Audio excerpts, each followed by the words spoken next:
I've done nothing so far. I literally just entered the room. This is such a fun build. I'm hoping that I can beat. This is the third cycle. It probably will take care of the final boss, but we'll see.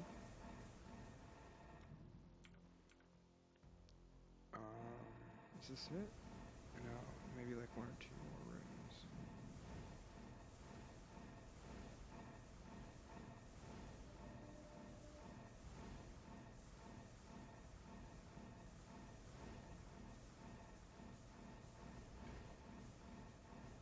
Still haven't made a move. Just entered the room.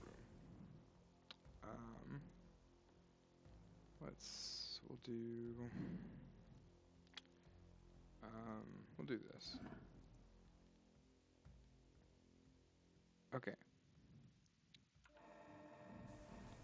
Oh, I didn't do the Druid.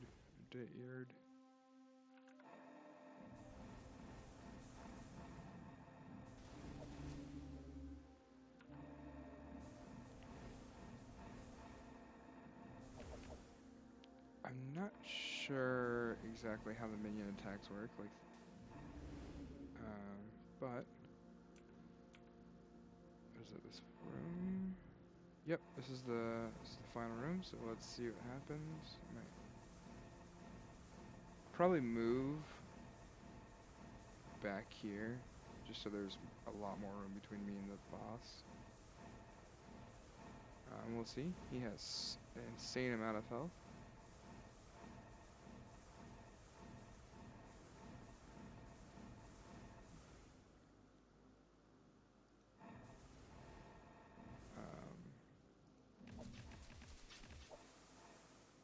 Alright, so what is he?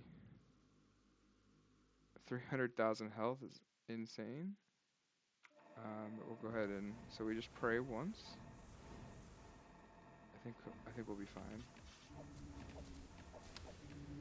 Looks like it, at least. And then I just hit the number 2. Well, before we actually do this, just in case we do end up, well, he's got so much bleed. Just before we end up beating it, let me go over the build really quick, being optimistic. I have a bunch of stuff I haven't sacrificed because I don't care. It's a standstill build, which has literally been all of my builds that I have won with, which is insane. I don't care too much about this because things don't get close to me because of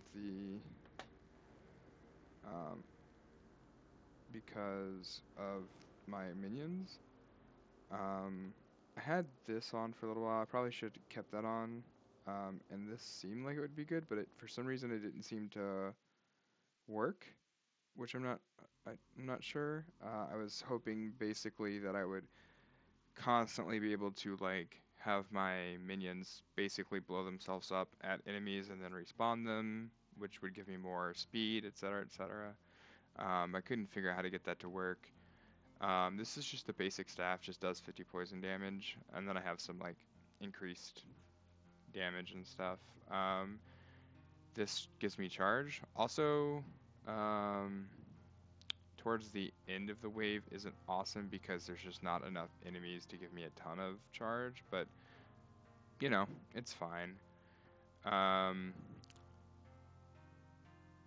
This is not a big deal either, because it's just more summons basically, is all it is, for the living ice. This is good because it gives my minions more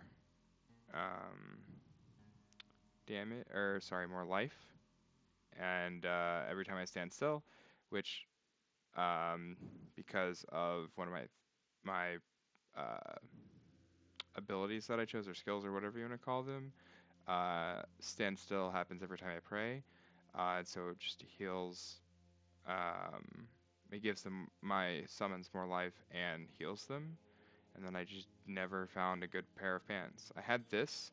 The problem was that it made me inflexible, which ruined the prayer thing. So, the prayer standstill thing. So, I use Gore because every time one gets summoned, it deals 15 blood damage to me, and we want to deal damage to ourselves as much as possible because of Lochra, Berserker Gang.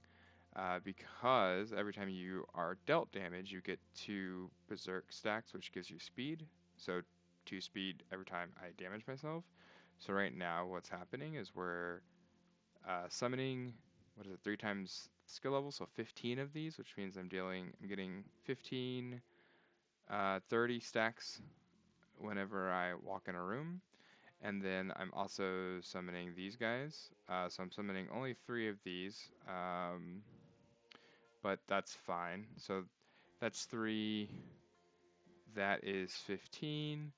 And then this one gives me another 3, so 18. So I'm dealing 18, which means I get 36 per.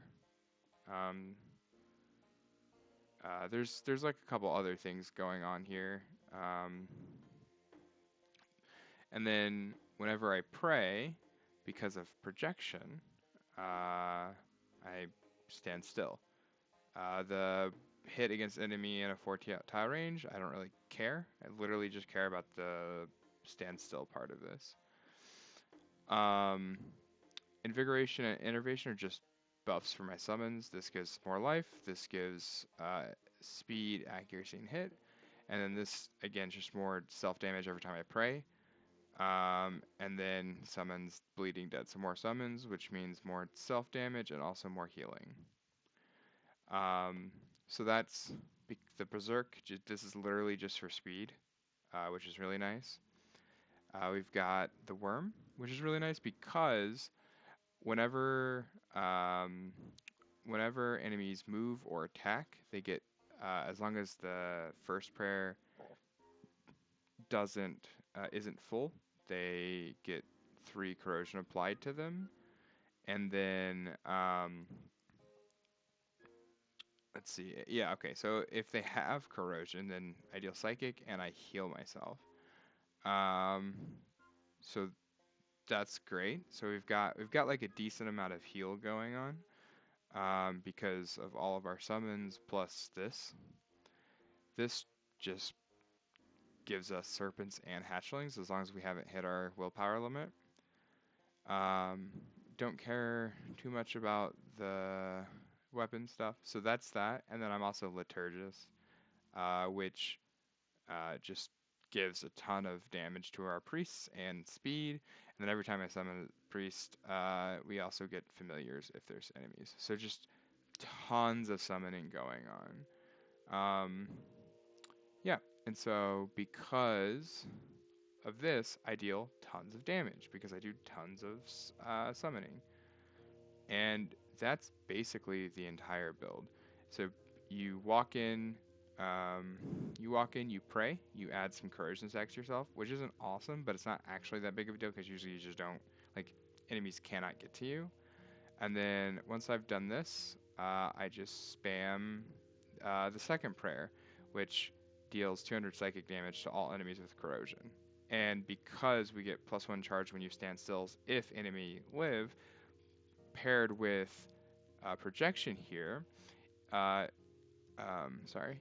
this count just never goes down as long as enemies are alive. And that's the build.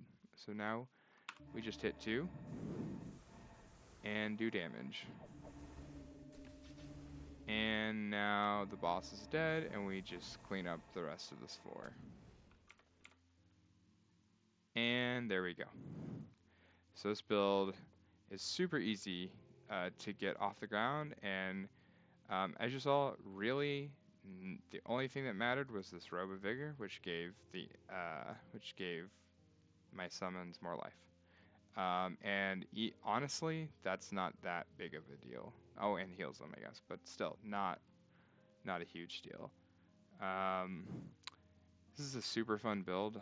I might just keep doing it and see how many cycles I can get through with just this build,